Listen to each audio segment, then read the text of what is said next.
Buenos días, hoy te voy a mostrar cómo acceder al modo Fastboot en Vivo IQ Neo 7.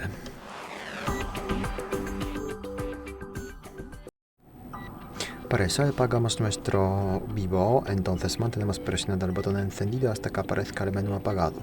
Este menú, y así apagamos nuestro Vivo. Y ahora mantenemos presionados el botón encendido y subir el volumen a la vez. Los dos botones, encendido, subir el volumen. Y esperamos hasta que aparezca en la pantalla el logotipo de Vivo. O de ICO, y así como ves accedemos al modo Fastboot. Ya estamos en el modo. Aquí navegamos con los botones subir y bajar el volumen, confirmamos con el botón encendido. Desde el modo Fastboot se puede acceder al modo Recovery, o la primera opción sirve para reiniciar el dispositivo en modo normal y salir del modo Fastboot. Entonces vamos a seleccionar esta opción, la primera, confirmamos y así esperamos el dispositivo vuelve al modo normal.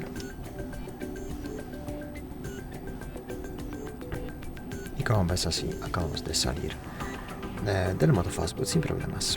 Muchas gracias por ver el vídeo, te invito a comentar ahí abajo, suscribirte al canal. Hasta luego.